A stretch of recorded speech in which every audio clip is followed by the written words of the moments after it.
거친 파도 날 향해 와도 주와 함께 날아오르리.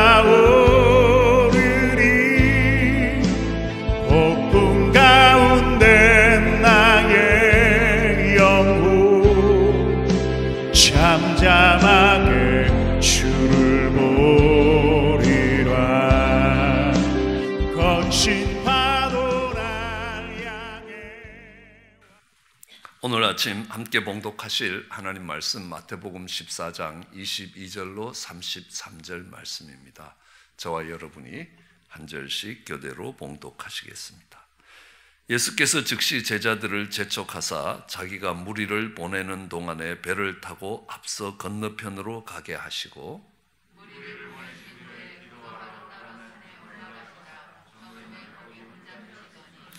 배가 이미 육지에서 술이나 떠나서 바람이 거슬림으로 물결을 인하여 고난을 당하더라.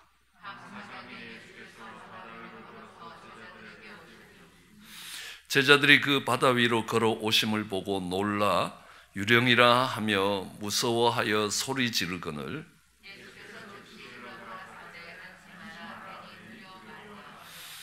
베드로가 대답하여 가로되 주여 만일 주시어든 나를 명하사 무리로 오라 하소서 한데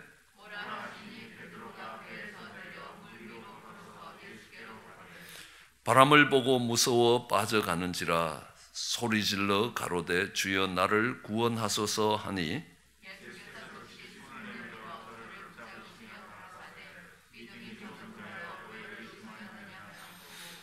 배에 함께 오름에 바람이 그치는지라.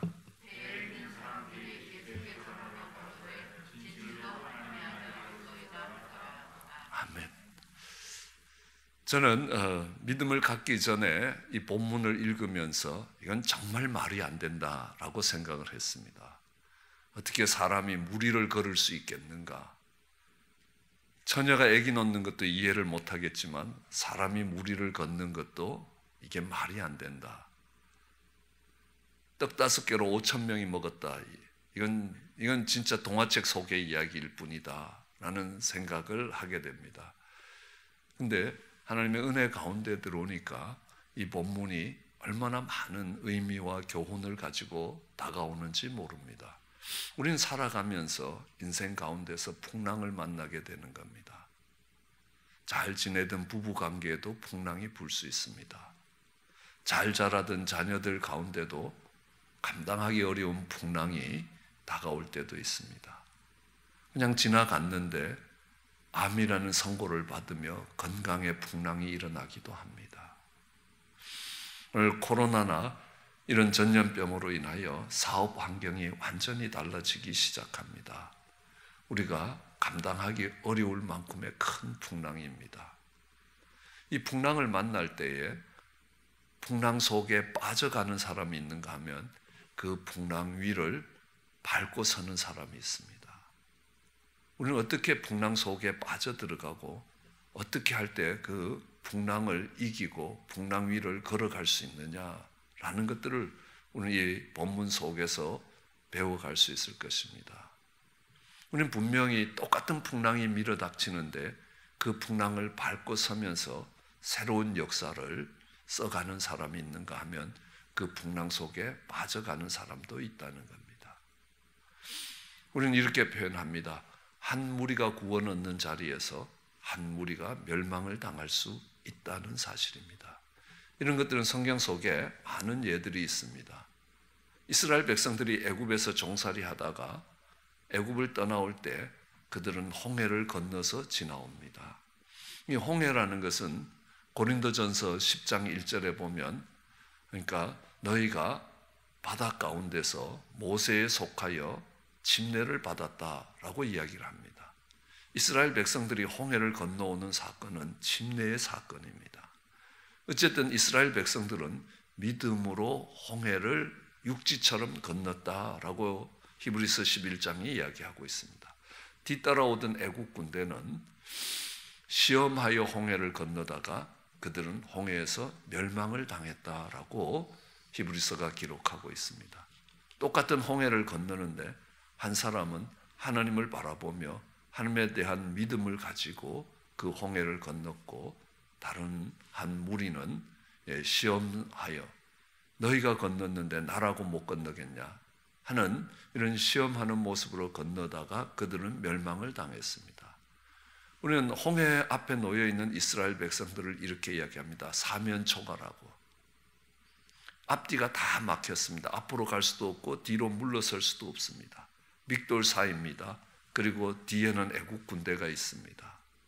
진퇴양난이라고 합니다. 앞으로도 못 가고 뒤로도 못 가는 이런 곤란한 지경에 빠질 때에, 풍랑이 와도 곤란한 지경에 빠졌다라고 이야기합니다. 그 곤란한 지경에 빠졌을 때에 하나님을 찾고 하나님을 의뢰할 것인가 하는 문제가 거기에 있다는 겁니다. 그들이 그 하나님을 찾고 하나님을 의뢰하는 그 믿음으로 홍해를 건널 수 있었다라고 오늘 본문은 이야기합니다. 우리는 룻기를 읽어가다 보면 이 나오미에게는 두 며느리가 있었습니다. 룻과 오르바라는 두 며느리가 있었습니다. 시아버지가 죽고 말론과 기련이라는 두 남편이 죽었습니다. 여자들이 사회생활을 할 수 없는 그때에는 참 절망적인 상황이라는 겁니다. 앞으로 살아갈 날이 힘겨워 보였습니다. 그때에 시어머니 자신들의 유익을, 이 며느리들의 축복을 위해서 일하는 시어머니를 보면서 시어머니 속에 하나님을 보고 시어머니와 함께했던 룻과 자신의 유익을 따라서 친정으로 돌아갔던 오르바의 운명이 달라지는 것들을 보게 됩니다. 그 뒤에 룻은 보아스와 결혼을 하고 그 룻의 손주가 바로 다윗이고, 그 룻의 혈통을 따라서 예수님이 오는 존귀한 삶을 살게 되는 것들을 볼 수 있습니다. 야곱가에서도 같은 아버지 밑에서 자랐습니다. 그러나 그들이 누구의 힘을 의뢰하고 살아가느냐에 따라서 그들의 인생길이 달라졌던 것들을 볼 수 있습니다. 하만과 에스더도 같은 바벨론의 왕 옆에 서 있지만 그들의 운명이 달라진다는 겁니다. 누군가를 살리기 위해서 그 옆에 섰는지, 누군가를 죽이기 위해서 그 옆에 그 권력에 가까이 갔는지에 따라서 그들의 운명이 달라졌습니다. 우리는 12명의 정탐꾼도 잘 기억합니다. 그들이 약속의 땅을 정탐했습니다. 하나님이 주시겠다고 하셨던 땅입니다. 하나님이 정복하라고 주셨던 땅입니다. 12명이 그 땅을 정탐하고 돌아와서 10명의 정탐꾼들은 그 땅은 비옥한 땅이지만 우리는 도저히 그 땅을 정복할 수 없다. 그런 면에서 그 땅은 악한 땅이다 라고 이야기를 하는 겁니다. 여호수아와 갈렙은 그 땅은 하나님이 주셨기 때문에 우리가 취할 수 있게 될 것이다. 가자라고 이야기합니다. 도저히 내가 감당하기 어려운, 내가 시간적으로, 여건적으로, 경제적으로든 내가 감당하기 어려운 사명이 내게 부여되었을 때 그 약속의 땅 눈앞에 보이던 이스라엘 백성들입니다.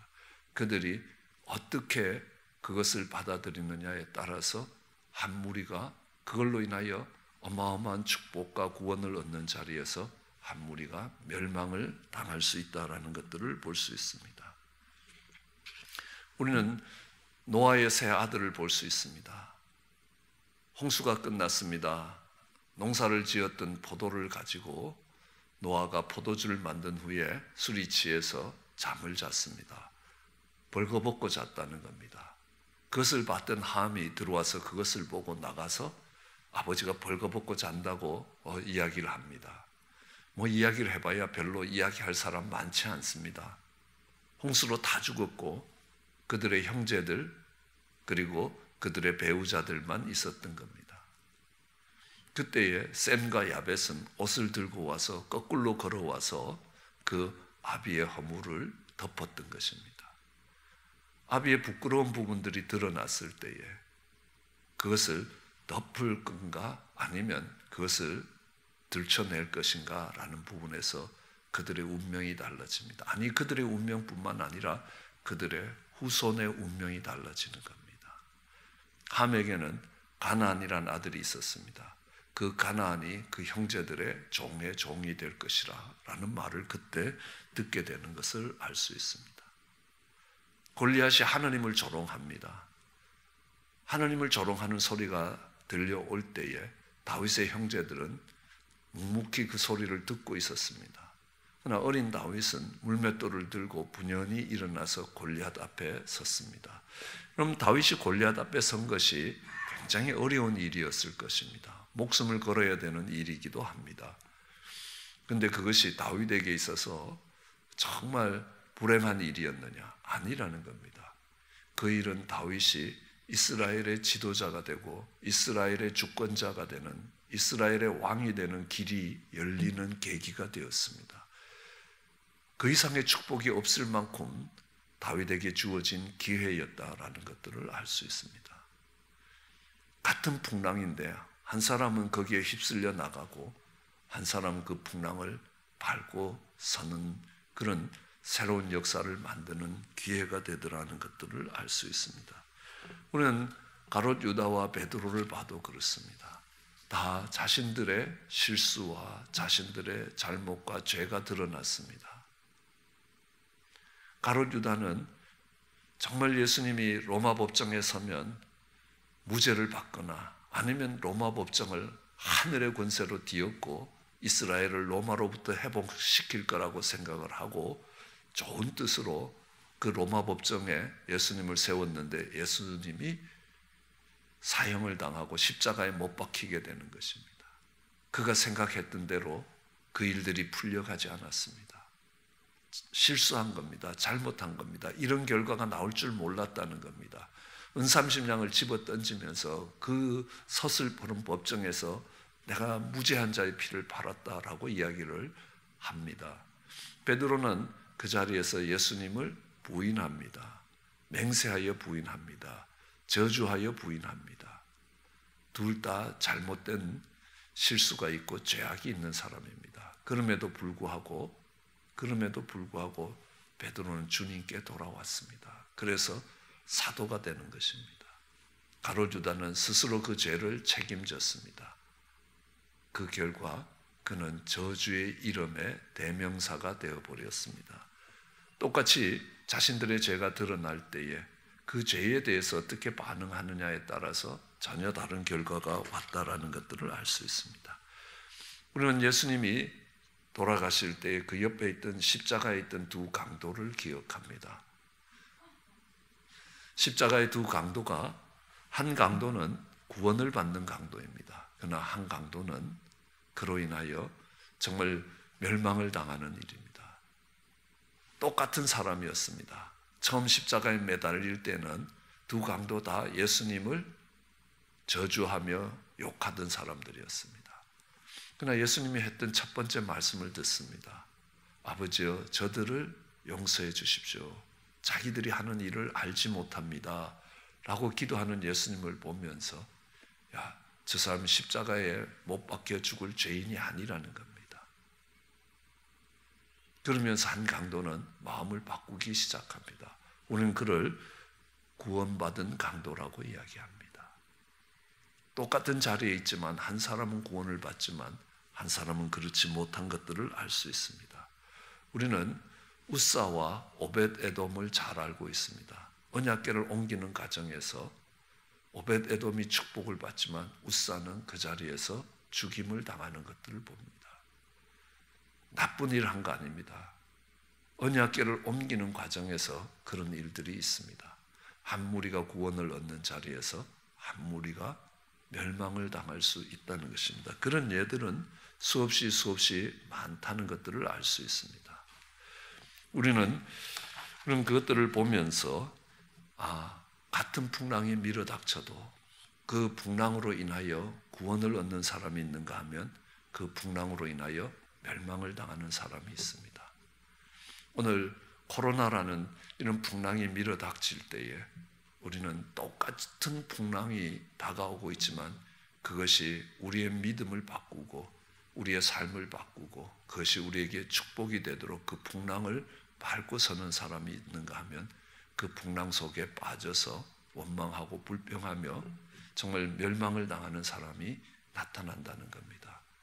오늘 우리 삶에 나타나는 이 풍랑이 우리의 인생을 새롭게 만드는 계기가 되기를 주의 이름으로 축원합니다. 기도하시겠습니다. 사랑과 은혜가 많으신 하나님 아버지, 귀하고 복된 날 주신 것 감사합니다. 하나님, 코로나라는 풍랑이 우리의 삶에 밀어닥쳤습니다. 우리의 모든 일상이 달라지고 어려운 삶이 시작됩니다. 하나님, 앞이 보이지 않는 절망과 좌절이 찾아올 때도 있습니다. 하나님, 모든 삶이 무너질 것 같은 두려움이 찾아올 때도 있습니다. 하나님, 왜 우리의 시대에 이런 풍랑이 왔는지 이해가 되지 않을 때도 있습니다. 그러나 여전히 하나님의 선하심과 하나님의 인자하심을 믿고 우리의 머리카락 하나까지 헤아리시는 하나님의 주권하에 이 풍랑이 있음을 기억하며 하나님, 풍랑 위를 걸어가는 사람들 되게 은혜를 베풀어 주시기 간절히 소원합니다. 감사합니다. 예수님 이름으로 기도드렸습니다. 거친 파도